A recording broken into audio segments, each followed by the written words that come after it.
Taip jie kaip važiavo, pralaužė tas tvoras ir sustojo į taip, žinai, privažiavę į krūtinės. Tai bumt įsirėmė, čia vienas tankas, kitas, tai mums čia į krūtinės.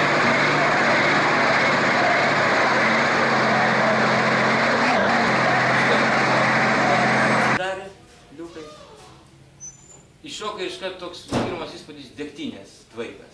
Ir reiškia tie virbai, čia ant tokios virvutės, žinai, dar tai pasitaisė. Ir jis kaip suabejojo, žinai, kažkaip likusimoje, bet taip kažkaip. Nes mes su Staskiu, žinai, tokie taip, ne tokie, o jiegi mažiukai tokie visi, žinai. Ir jis, suprantai, ne mums kirto kažkodėl, bet šalia, kur stovėjo tokie mažesni. Jiem kirto ir iš karto kažkaip tai vieną kartą kirto. Jo, į galvą kirto ir iš karto iš automato pradėjo mėtyti po kojom petardą. Sproginėja, žinai. Nu, tas zraip paketai. Kai liuobė, žinai, balta liepsna tokia ir dūmų. Ir mes, žinai, tasai rėkia.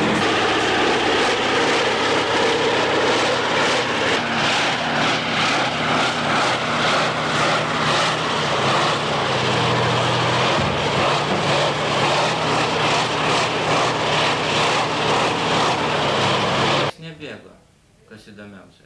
Nebuvo tokio, kad kas nors spiegtų, rėktų, ten, žinai, gelbėkit ten, ką nors, žinai. Tiesa, kai tai tankai privažiavo, mes visi ten Lietuva. Lietuva! Lietuva! Lietuva! Lietuva! Kai jau pas pirmas pasipylė, fašistai visi pradėjo rėkti, bet ten neilgai rėkėm, nes žmonės... Fašistai! Fašistai! Fašistai! Fašistai!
Tikrai Vilniečiams tai buvo daug pasimetimų.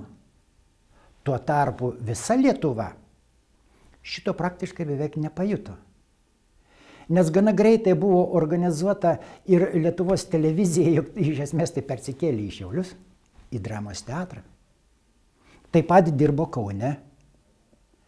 Ir visi siųstuvai dirbo, visos programos ėjo, tik tai tiek, kad mes nematėm, ką Vilnius rodo, o Vilnius nematė, Vilniečiai nematė, ką rodo Lietuvos televizija. Štai čia toks įdomus dalykas.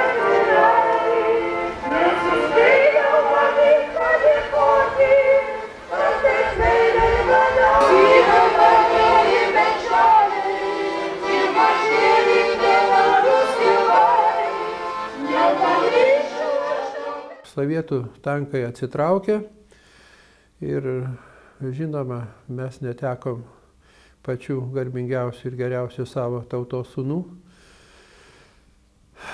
bet jų kraujo kaina mes šiandien metų esame laisvi. Užtat amžina šlovė ir garbė tiems, kurie žuvo, tiems, kurie ten buvo sužaloti, kurie ten nukentėjo, ir tiems, kurie ten dalyvavo, ir kurie ten šalo, o taip pat, žinoma, reikia atiduoti duoklę ir čia pat Šiauliuose buvusiems žmonėms, kurie ir čia statė barikadas ir saugojo miestą, ir saugojo televizijos bokštą. Taigi ta šventė, didžioji mūsų tautos šventė, Laisvės gynėjų diena, yra visos mūsų tautos šventė.